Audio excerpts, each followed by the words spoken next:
Le domaine résonnait de musique, un air de fête parfumé des arômes enivrants du riz jollof et ponctué de rires lointains qui fusaient de toutes parts.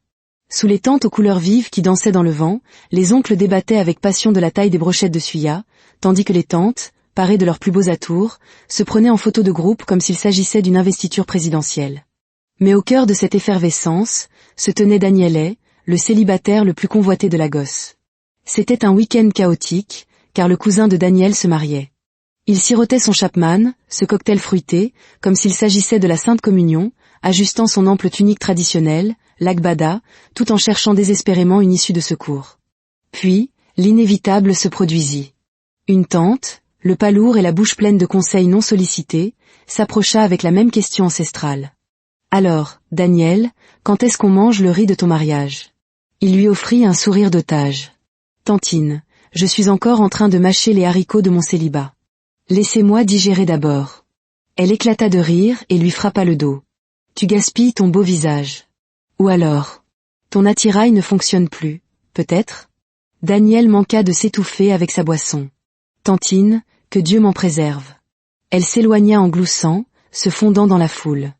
Daniel soupira et murmura, « Seigneur, délivrez-moi des tantes du village et de leur langue de vipère digne du FBI. » Soudain, de puissants coups de klaxon retentirent. Un SUV noir et élégant pénétra dans l'enceinte avec une arrogance toute mécanique. La musique s'arrêta une seconde, juste assez longtemps pour que toutes les têtes se tournent. De la banquette arrière, 2 adorables petites tornades d'environ 6 ans bondirent. Et du côté conducteur, apparut Daniel. La sœur jumelle de Daniel. Un ouragan sur talons. « Danny Boy !» cria-t-elle en se jetant dans ses bras. Daniel grimaça. « Combien de fois t'ai-je dit de ne pas m'appeler comme ça ? Je suis ta sœur aînée, répliqua-t-elle. De combien ? 3 minutes ? Elle eut un sourire narquois. Même si ce n'était que d'une nanoseconde, je reste ton aîné, alors respecte-moi. Les enfants se précipitèrent. Tonton Dan. Dirent-ils en chœur. Tessa lui serra la taille. Contente de te revoir. Ça fait une éternité. Liam, lui, afficha un grand sourire. Maman a dit que tu te caches toujours de l'amour comme Tom fit Jerry. La mâchoire de Daniel s'en décrocha. Elle a dit quoi ? Daniel se contenta de sourire. Je n'ai dit que la vérité. Daniel secoua la tête et gémit. Il faut interdire à ses enfants de participer aux conversations des adultes. Plus tard dans la soirée, après avoir survécu à la fête tel un vétéran de guerre, ils se retrouvèrent dans le luxueux appartement de Daniel. Il s'affala sur le canapé comme un homme qui aurait combattu des lions. Daniel sirotait son malt en le jugeant silencieusement. Les jumeaux jouaient à un jeu mobile bruyant sur le sol. « Alors, » commença Daniel en croisant les jambes, « tu veux vraiment mourir seul dans ce manoir ? Je veux la paix. Tu as juste peur, lança-t-elle sèchement. Je veux la liberté, dit-il, les bras croisés. Pas de croqueuse de diamants, pas de faux-semblants, pas de drame. Juste de la bonne humeur et des livraisons de repas. Daniel, ça fait 4 ans. Tu laisses encore une fille avide dicter toute ta vie amoureuse ? Mieux vaut un cœur brisé que de multiples factures d'hôpital. Daniel leva les yeux au ciel. On dirait une citation de motivation pour les lâches. Avant qu'il ne puisse répondre, elle attrapa son téléphone et commença à taper. Daniel, qu'est-ce que tu fais ? Je t'inscris sur Love Connect. Et voilà. Tu as un profil de rencontre maintenant. Tu as fait quoi ? J'ai utilisé ta photo de conseil d'administration. Celle qui te donne l'air d'être le cousin d'un sénateur. Ma photo LinkedIn. Plus rien n'est sacré. Elle l'ignora. Ta bio dit, homme fort et responsable avec un cœur d'or. Homme d'affaires, père de famille, amateur d'amalave et de paix. Daniel attrapa un coussin et hurla dedans. Les jumeaux levèrent les yeux, intrigués. Tessa se pencha. Tonton Dan, rendons ça amusant. Daniel plissa les yeux. Qu'est-ce que ça veut dire ? Fais semblant d'être pauvre, et nous serons tes enfants, dit Liam, le visage brillant de malice. Testons qui t'aime vraiment pour ce que tu es. Daniel cligna des yeux. C'est l'Aladin de Disney à l'envers ? Non, c'est l'opération Amour véritable, dit fièrement Tessa. Daniel se tourna vers Daniel. Non, ne me dis pas que tu soutiens ça. Si, totalement, répondit Daniel. Tessa croisa les bras. Nous voulons être payés en pizza et en glace à volonté jusqu'à la rentrée des classes. Pardon ? C'est du chantage. Non, tonton, dit Liam doucement. Un partenariat stratégique. Daniel soupira et se frotta le front. J'ai besoin d'une nouvelle famille. Le lendemain, la transformation commença. Le chauffeur de Daniel fut envoyé au grand marché populaire de Muchin avec une mission. Acheter des vêtements qui criaient « tonton en difficulté » avec des factures impayées. Il revint avec des jeans larges, des polos délavés et des sandales en cuir de palme qui avaient déjà bien vécu. Daniel lui ébouriffa les cheveux, salit ses chaussures et lui confisqua sa Rolex. Tu la récupéreras quand tu auras trouvé le grand amour. Les enfants riaient. Tonton, on dirait quelqu'un dont l'abonnement à la télé vient d'être coupé. Daniel se regarda dans le miroir. J'ai l'air d'un figurant recalé d'un film Nollywood. Parfait, dit Daniel. Quelques jours plus tard, Daniel obtint un premier contact. Le nom de profil de la femme était Miss DS 88. Sa bio disait « La belle vie ou rien. Si tu es fauché, passe ton chemin ». Daniel vit cela et sourit. Testons-la. Ils choisirent un petit boui-boui en plein air où l'on servait de la mala, avec des chaises en plastique, le bruit d'un générateur en fond sonore et l'odeur de la sauce aiguisie flottant dans l'air. Daniel arriva le premier, habillé comme la misère incarnée. 10 minutes plus tard, elle entra. Elle était éblouissante, peau caramel, talons de 15 cm, un maquillage réalisé par un professionnel qui facturait en dollars. Sa perruque rebondissait. Ses ongles étaient des armes. Son aura criait « Tu ne peux pas te me permettre ». Elle repéra Daniel. Elle se figea, puis s'approcha lentement, comme si elle s'approchait d'un insecte. « Vous êtes Daniel ?» demanda-t-elle en fronçant les sourcils. « Oui », sourit-il poliment. Elle jeta un coup d'œil à ses sandales, puis à sa chemise, puis à la carte de recharge MTN délavée qui dépassait de sa poche. « Vous avez dit que vous étiez un homme d'affaires. »« C'est le cas. » Elle haussa un sourcil. « Quel genre d'affaires ? Vous vendez des oignons dans les embouteillages ?» Daniel rit nerveusement. « Ce sont mes vêtements décontractés. » Elle s'assit à contre-cœur, puis William et Tessa à la même table. « Qui sont-ils ? » « Oh, attendez. Vous avez des enfants ? » « Oui, des jumeaux. Père célibataire. » « C'est difficile. » Elle se leva immédiatement. « Vous avez amené vos enfants à un premier rendez-vous. »« Chez la mère Bintu ? Mais vous êtes fou ? » « Tessa, mange plus vite, » chuchota Liam. « Cette tantine est en train de rater le test à grande vitesse. » La femme se tourna entièrement vers Daniel. « Je ne fréquente pas les pères de famille fauchés. Vous n'avez même pas de voiture. On dirait que vous êtes venu en moto-taxi et qu'il vous reste à peine de quoi payer la course. » Daniel était sans voix. Elle siffla entre ses dents. « Bloquez-moi. Supprimez-moi. Perdez mon numéro. » Et sur ce, elle sortit en trombe. Liam murmura, c'était amusant. Tessa hocha la tête. Au suivant, s'il vous plaît. De retour à la maison, Daniel jeta ses sandales à travers la pièce. Je déteste cette stupide mission. J'ai été insulté en public. Daniel, sur le canapé, sirotait un jus de zobo. Bienvenue dans la vraie vie, mon frère. Elle m'a traité de vendeur d'oignons des embouteillages. Tessa sourit. Tu aurais dû dire que c'était des oignons en édition limitée. Daniel les pointa tous du doigt. Je vous retire tous de mon testament. Tous. Liam éclata de rire. Après la pizza d'abord, dit calmement Daniel. On continue. Le prochain rendez-vous est demain. Daniel gémit. L'opération amour véritable ne faisait que commencer. Si un homme est insulté une fois lors d'un rendez-vous, il peut l'ignorer. 2 fois, il peut pester. Mais après 3 mois à se faire traiter de fauché, maudit, ensorcelé, et même une fois, par erreur, d'oncle des enfants des rues, Daniel était prêt à devenir moine. Tout avait commencé avec enthousiasme. Le plan des jumeaux battait son plein, et Daniel, vêtu de ses faux t-shirts délavés et de ses shorts cargo, rencontrait des femmes de tous les horizons de la gosse. D'Ikoyi à épée, il avait tout vu. Mais rien ne l'avait préparé aux déceptions quotidiennes. La première dame jeta un coup d'œil à sa tenue, demanda « Alors, vous êtes un père célibataire avec des jumeaux et sans voiture ?» et partit avant même qu'il n'ait eu les menus. La deuxième fixa les jumeaux, plissa les yeux et marmonna « Vous et ses enfants avez besoin d'une délivrance. » Elle se parfuma 3 fois et sortit de façon théâtrale. La troisième resta plus longtemps. Elle écouta, hocha la tête poliment, sourit aux enfants, puis sortit son téléphone en plein milieu du rendez-vous et enregistra un TikTok intitulé « Dating à la gosse, le grand n'importe quoi ». Daniel la regarda poster la vidéo sous ses yeux. « Elle nous a traités de fous, tonton », dit sa nièce après coup, le visage tordu d'incrédulité. « Elle pense qu'on est des hallucinations ?» Celle-là sentait l'amour périmé, ajouta son frère jumeau en s'éventant le nez. Mon nez a failli mourir. La seule joie que Daniel tirait de ces mois venait des enfants. Ils étaient d'une honnêteté brutale et hilarants. Ils donnaient à chaque rendez-vous une note sur 10 sur le chemin du retour. Tantine numéro 6 était acceptable, mais elle m'a appelée « petite patronne ». Je ne suis pas une patronne. Je suis une dentiste en formation, dit la fillette un jour, montrant ses dents de jouet. Tantine numéro 9 avait des cils si longs que j'ai cru qu'elle allait s'envoler. Même sa sœur Danielle se joignait au rire, bien qu'elle continuât à jeûner et à prier en secret, implorant la miséricorde divine pour sa vie amoureuse.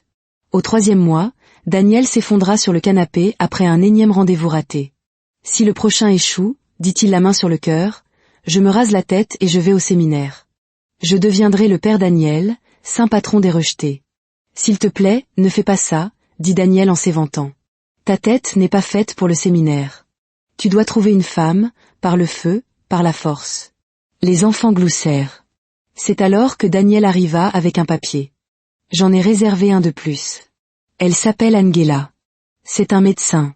Très normal. Ni influenceuse, ni tornade de maquillage. Juste paisible. Daniel gémit. Je ne fais ça que pour les jumeaux. Si elle me jette de l'eau, racontez mon histoire. Quelques jours plus tard, Daniel entra dans le café, les jumeaux sur ses talons, l'un tenant sa chemise, l'autre un livre de bande dessinée. Son cœur battait la chamade. Mais les jumeaux avaient insisté et Daniel l'avait harcelé. Alors le voilà. Angela était en avance. Ce fut le premier choc. Pas en avance à la mode de la gosse, mais vraiment en avance.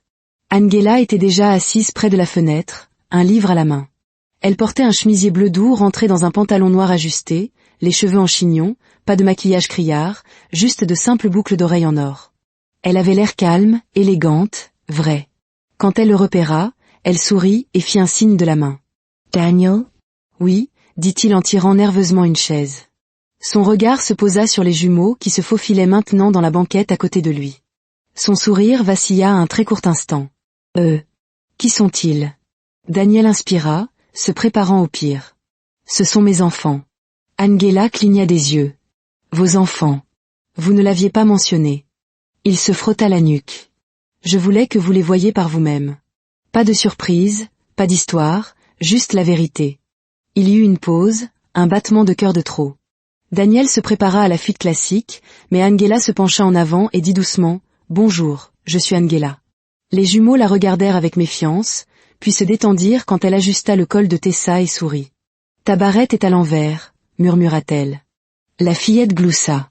Daniel expira silencieusement. Elle était restée. Le serveur apporta les menus, mais à mi-repas, quelque chose d'encore plus choquant se produisit. Quand l'addition arriva, Angela la saisit avant que Daniel ne puisse l'atteindre. « C'est pour moi » dit-elle. Les yeux de Daniel s'écarquillèrent. « Non, non.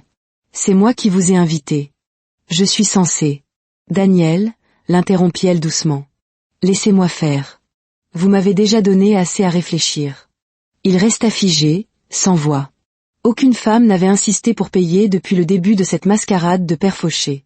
Après le déjeuner, Angela se pencha sur la table avec un sourire malicieux. « Ce restaurant est trop guindé. Vous voulez aller quelque part d'amusant ?»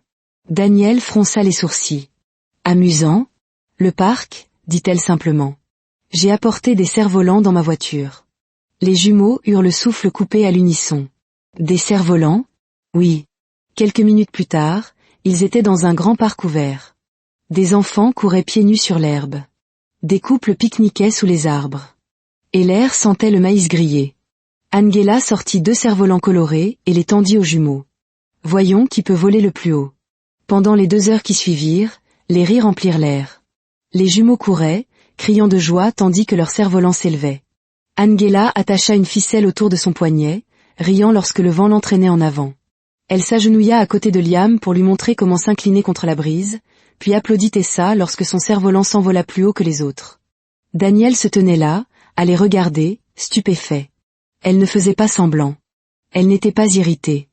Elle ne consultait pas son téléphone en soupirant d'ennui. Elle était présente, courant, riant, laissant même les jumeaux lui tresser les cheveux avec des brins d'herbe et des fleurs. Pour la première fois depuis des mois, Daniel oublia que c'était un test. Il oublia qu'il était censé jouer le pauvre. Il oublia la douleur du rejet. Il vivait, tout simplement. À un moment donné, Angela le surprit en train de la fixer et haussa un sourcil. Vous souriez, Daniel. Il s'éclaircit la gorge. C'est la brise. Mais mâche, dit-elle d'un air entendu avant de repartir à la poursuite des jumeaux. Quand le soleil descendit bas, peignant le ciel en orange, Angela tapa dans ses mains. Il est temps d'y aller. Ils remballèrent et, en arrivant au parking, Angela déverrouilla sa Mercedes-Benz blanche. Elle se tourna vers Daniel. Laissez-moi vous ramener tous à la maison. Daniel secoua la tête. Non, merci. Ça ira. Ce n'est pas un problème. Il sourit, mais il y avait de l'acier dans sa voix. Angela, vous en avez déjà fait plus qu'assez aujourd'hui. Laissez-moi garder ma fierté. Elle l'étudia un instant, puis hocha la tête. D'accord. Mais la prochaine fois, je ne demanderai pas. Je vous kidnapperai tous.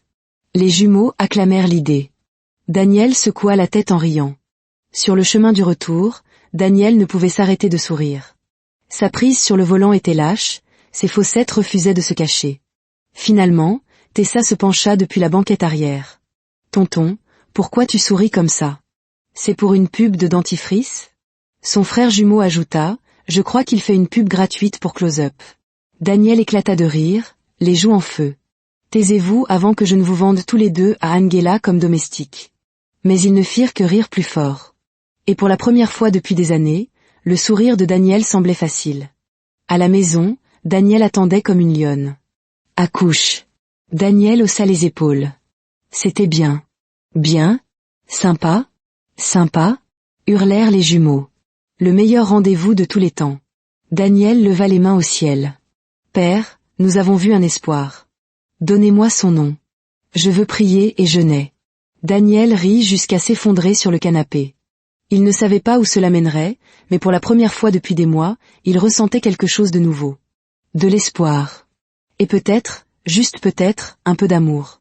3 jours s'étaient écoulés depuis le rendez-vous au parc. Et pourtant, Daniel ne pouvait effacer ce souvenir de son esprit. Ni les rires. Ni la façon dont elle avait arrangé les cheveux de Tessa avec des doigts délicats. Ni la façon dont elle avait fait la course avec Liam jusqu'au cage à poules et l'avait laissé gagner. Il fixa à nouveau son téléphone, le laissa tomber, le reprit. Dis juste salut, dit sa sœur jumelle, Daniel, en sirotant son thé à côté de lui sur le balcon. Tu as tapé et effacé ce message 5 fois. Même le téléphone est perdu. Daniel la foudroya du regard. Ce n'est pas si facile. Oh, s'il te plaît. Tu diriges une entreprise milliardaire et tu as peur d'envoyer un SMS à une femme. Dois-je appeler Tessa pour t'aider à épeler « Bonjour » Cela suffit.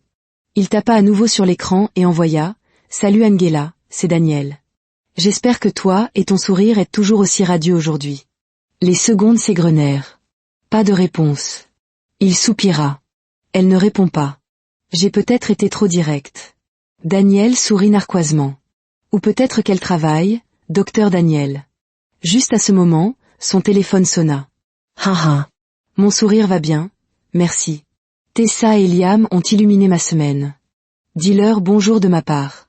Le visage de Daniel s'illumina d'un grand sourire qu'il tenta de retenir. Oh mon Dieu, tu souris comme un politicien avant les élections. Il lui jeta un coussin. Elle l'attrapa. Tu es en train de tomber amoureux.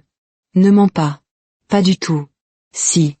Au cours des jours suivants, les conversations se poursuivirent. Légères au début, émoji, même, comment vont les jumeaux? Puis plus profondes. Des histoires sur son travail avec des enfants malades, sur la façon dont elle avait commencé le bénévolat après la mort de son jeune frère d'une maladie rare. Daniel écoutait avec une admiration silencieuse. Il avait d'abord jugé sa gentillesse, la prenant pour de la pitié, mais maintenant il la voyait différemment. Une femme au cœur tendre, façonnée par la douleur, mais pleine de feu. Chaque fois que son message apparaissait, sa journée semblait plus légère. Et chaque fois qu'il voyait son nom sur un écran, Daniel fredonnait un air de mariage sous son souffle, juste pour l'ennuyer. Tonton Daniel. Liam fit irruption dans le salon un samedi matin, Tessa juste derrière lui. On peut sortir aujourd'hui? Docteur Angela me manque. Tessa cligna des yeux innocemment. Elle a dit que maîtresse était mignonne. Personne ne dit jamais ça à part mamie. Daniel haussa un sourcil. Elle vous manque à ce point? Liam croisa les bras. Tonton, si tu ne l'appelles pas, je lui écrirai moi-même. Je sais comment épeler, s'il te plaît, viens épouser mon oncle. Daniel éclata de rire. D'accord. D'accord. Je vais lui envoyer un message. Plus tard cet après-midi-là, ils retrouvèrent Angela, cette fois dans un jardin tranquille près de la plage. Tessa avait apporté des crayons de couleur, Liam des questions, et Angela de la glace. Ce n'était pas un rendez-vous, du moins pas officiellement. Mais le cœur de Daniel avait d'autres idées. Il la regarda glousser, tandis que Liam chassait les pigeons. Il la regarda lasser les chaussures de Tessa, comme si c'était une seconde nature. Il regarda ses yeux se plisser quand elle riait de ses blagues, pas des rires polis, de vrais rires. La force de ses sentiments pour elle l'effrayait. Le fait que les enfants l'adorent déjà l'effrayait encore plus. Et si tout cela n'était pas réel? Et si elle ne les appréciait que parce qu'elle le croyait en difficulté? Le doute commença à s'insinuer après leur 4e sortie. Daniel se tenait devant son miroir, tenant une chemise de marque bleue qu'il n'avait pas portée depuis des mois. Il avait rendez-vous avec Angela cet après-midi-là. Ne fais pas ça, l'avertit Daniel depuis l'embrasure de la porte. C'est juste une chemise, répondit Daniel. C'est une chemise qui dit « J'ai de l'argent, je ne veux plus le cacher ». Ne gâche pas notre couverture et ne la fais pas fuir, dit Daniel, se tenant l'oreille en guise d'avertissement. Il la porta quand même. Il est temps de dire la vérité, dit-il, et il se rendit chez Angela. Angela vivait dans un appartement coquet sur le continent. Quand il arriva, elle sortit en jean et chemisier blanc, ses boucles soigneusement attachées en chignon. Son visage s'illumina en le voyant. Puis ses sourcils se haussèrent en remarquant la chemise. « Ouah, chic », dit-elle avec un sourire enjoué. « Laisse-moi deviner. Un mariage après ça ?» Daniel gloussa nerveusement. « Non, juste la rotation de la lessive. »« Bien sûr. » Elle se pencha plus près, plissant les yeux. « C'est du parfum ? C'est du Tom Ford ?» Il rit maladroitement. « Peut-être. » Elle regarda derrière lui. « Attends, où sont les jumeaux ?» Il hésita. « Je suis venue seule aujourd'hui. » Elle pencha la tête, soudainement curieuse. « D'accord, monsieur rotation de lessive en Tom Ford. Qu'est-ce qui se passe? Tu as trouvé un nouveau travail ?» Daniel se frotta la nuque. « Je voulais te dire quelque chose. » Elle haussa un sourcil. « Tu n'es pas mariée, j'espère ? » « Non. »« D'accord, enceinte. » Il éclata de rire. « Quoi ? » ?»« Non, je vérifie juste. » Puis il redevint sérieux. « Je n'ai pas été complètement honnête avec toi. La vérité, c'est que je ne suis pas un père en difficulté. Je ne suis pas pauvre. Je suis en fait le PDG de D&J Tech. » Angela cligna des yeux. « Attends, D&J ? Comme dans cette immense tour sur l'avenue Admiralty ? C'est toi ? » Il hocha lentement la tête. « Tessa et Liam sont ma nièce et mon neveu. Ma sœur Danielle est revenue des États-Unis et je les ai pris sous mon aile. Mais j'ai fait semblant parce que je ne voulais pas attirer le mauvais type d'attention. Je voulais rencontrer quelqu'un qui m'aimerait sans l'argent, sans l'entreprise, sans la voiture de luxe. » Angela ne dit rien. Son silence s'étira. La voix de Daniel baissa. « Je suis désolée d'avoir menti. Je comprendrais si tu te sentais trahi. C'est juste que je ne savais pas comment savoir si tu étais sincère. » Une autre pause. Puis elle laissa échapper un rire léger. « Vraiment ?» Il la regarda, inquiet. « Tu es en colère ?» Elle secoua lentement la tête. « Je suis surprise, mais pas en colère. » LS avance. « Tu voulais quelque chose de vrai. Ce n'est pas un crime. » Un flot de soulagement l'envahit. « Bien que, » ajouta-t-elle, plissant les yeux avec un sourire taquin, « j'aurais besoin de preuves pour croire que tu es vraiment un PDG. Tu sais même comment rédiger une note de service ?» Il sourit. « J'ai des stagiaires pour ça. » Ils rirent tous les deux. Elle tendit la main et fit claquer l'étiquette de sa chemise. « Ne remets plus ça. » Sacri, je possède un hélicoptère. Noté. Ce soir-là, Daniel rentra à la maison et trouva Daniel qui l'attendait. « Alors ?» Il s'affala sur le canapé, souriant. Liam jeta un coup d'œil derrière une porte. « Est-ce qu'elle a dit que tu pouvais l'épouser ?»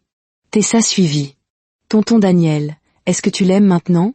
Daniel soupira théâtralement. « Je suis cerné. » Daniel croisa les bras. « Tu ferais mieux de leur répondre. » Il sourit doucement. « Je ne sais pas encore, mais quelque chose est en train de grandir. » Tessa sourit. « Comme des haricots. » Liam ajouta, « ou comme le ventre de maman avant notre naissance. » Daniel rit jusqu'à en avoir mal aux côtes. Quelques jours s'étaient écoulés depuis que Daniel avait révélé son identité. Il était sorti avec Angela dans un parc, un vrai rendez-vous cette fois. La brise du soir dansait autour d'eux, alors que le soleil plongeait sous l'horizon. Daniel et Angela étaient assis en silence sur le banc du parc, le même où les jumeaux lui avaient un jour noué un foulard autour de la tête et l'avaient déclarée reine de la balançoire. Maintenant, il n'y avait que les deux. Pas de jumeaux, pas de bruit, juste le son de leur cœur battant et un silence gêné enveloppé dans la lumière orange déclinante. « Je n'arrive toujours pas à croire que tu es un PDG, dit finalement Angela, le regardant avec un demi-sourire et un demi-froncement de sourcils. Daniel baissa les yeux sur ses mains. « Je n'arrive toujours pas à croire que tu ne m'aies pas giflé pour avoir menti. » Elle se tourna vers lui. « J'y ai pensé. J'ai même répété la scène dans ma tête. » Il leva les yeux, surpris. « Vraiment ?» Elle hocha la tête, très sérieuse. Un crochet du droit, direct à la mâchoire. Daniel rit. « Aïe. Mais ensuite, je me suis souvenu des jumeaux, dit-elle doucement. De la façon dont ils me regardaient. De la façon dont tu me regardais. Et j'ai réalisé que tu n'essayais pas de me tromper. Tu essayais juste de trouver quelque chose de vrai. » Il tendit doucement la main et prit la sienne. « C'est tout ce que j'ai toujours voulu. Quelque chose de vrai. » Une pause. Leurs regards se croisèrent. Une brise légère passa. Elle serra sa main. « Voyons où cette chose vraie nous mène. » Daniel cligna des yeux. « Alors, tu dis oui ? » « Je dis que je te donne une chance, dit-elle. Mais un seul mensonge, un seul manoir caché, un seul yacht secret, et je suis partie. Je n'ai qu'un seul yacht, dit Daniel d'un ton neutre. Elle le foudroya du regard. Je plaisante, dit-il rapidement, se tenant les oreilles en signe d'excuse. Ils rirent tous les deux. Il la raccompagna jusqu'à son portail. Pas de baiser dramatique, juste des sourires, un au revoir qui s'attardait et une nouvelle chaleur étrange qu'aucun d'eux ne pouvait expliquer. Cette nuit-là, Daniel ne put dormir. Pas à cause de la culpabilité, pas à cause de la peur, mais parce que son cœur battait comme un tambour et que tout ce qu'il voyait était son sourire et entendait sa voix dire « Voyons où cette chose vraie nous mène ». La première fois qu'il l'embrassa, ce n'était pas prévu. C'était juste nécessaire. Ils étaient assis dans sa voiture ce soir-là, garés devant son portail. Le ciel était devenu rose. Lagos bourdonnait en arrière-plan, mais à l'intérieur de la voiture, le temps ralentit. Il la regarda, non pas comme un PDG évaluant une affaire, mais comme un homme qui avait enfin trouvé quelque chose qu'il ne voulait pas perdre. « Tu es une source d'ennui, » murmura-t-il. Elle sourit. « Je te l'ai dit dès le premier jour. » Puis il se pencha, l'embrassa doucement, et se recula. « On le fait vraiment, n'est-ce pas ?» Elle hocha la tête. « J'ai l'impression qu'on a déjà commencé le jour où j'ai rencontré les jumeaux. » Le lendemain matin fut un chaos. Un beau chaos. À 8 heures précises, la paix de son tranquille appartement d'Ikoyi fut détruite par un grand coup frappé à la porte. « Ouvrez cette porte avant qu'on ne l'enfonce !» cria une voix de femme de l'extérieur. Le docteur Angela, encore en train de nouer son pagne et de coiffer ses cheveux, ouvrit avec des yeux endormis, pour être accueilli par tout le clan Adabio. Les jumeaux se précipitèrent les premiers, Liam portant une assiette en plastique de crêpes, Tessa traînant un ours en peluche. Derrière eux se trouvait la sœur, Daniel, souriant comme quelqu'un qui venait de remporter un prix national. « Nous sommes venus rencontrer notre nouvelle belle-sœur, » annonça Daniel, les bras grands ouverts. « Quoi ?» Angela rit, confuse, reculant alors que son couloir était inondé d'une joie non invitée. « Petit déjeuner ?» dit Liam en posant les crêpes sur sa table basse. « C'est un raid ?» gloussa-t-elle. Tessa tira sur son pagne et murmura, « Tes cheveux sont en désordre, Tantine. »« Je peux les arranger ?»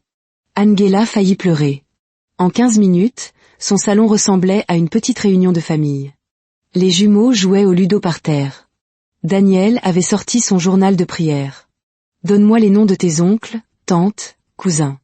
J'ai besoin de jeûner correctement. » Angela se tenait au milieu de tout ça, complètement dépassée et ridiculement heureuse. « Mon Dieu, dans quoi me suis-je embarquée ?» murmura-t-elle avec un sourire. De la cuisine, Daniel cria, dans une grande famille. C'est ça. Plus tard dans la soirée, après que tout le monde fut parti et que sa maison fut de nouveau silencieuse, Angela s'assit à côté de Daniel, le PDG, regardant le ventilateur de plafond tourner paresseusement. « J'ai grandi dans le silence, » dit-elle. Il la regarda. « Mes parents sont morts quand j'avais 11 ans. Pas de frères et sœurs, pas de cousins qui se souciaient vraiment. Juste l'internat, la nourriture de la cantine et mes livres. » Daniel ne dit rien. J'imaginais ce que ça faisait d'avoir quelqu'un qui crie ton nom depuis le salon, ou une nièce qui veut te tresser les cheveux, ou une sœur qui débarque avec des prières et des crêpes. Il prit lentement sa main, puis embrassa le dos de celle-ci. Je sais que je n'avais pas prévu tout ça, murmura-t-elle, mais d'une certaine manière, je crois que c'est votre famille que j'attendais. Une semaine plus tard, il la ramena au parc où tout avait commencé. Là où elle avait ri avec sa nièce et son neveu, sans savoir qui il était vraiment. C'était le coucher du soleil. Pas de grande foule, pas de fleurs ou de fausse équipe de tournage. Juste eux. Elle s'assit sur la balançoire, se berçant doucement, la brise attrapant son foulard. Il s'agenouilla à côté d'elle, pas sur les deux genoux. Justin. Je ne fais pas ça parce que c'est parfait, commença-t-il. Je le fais parce que tu es la seule personne avec qui je veux vivre ce chaos.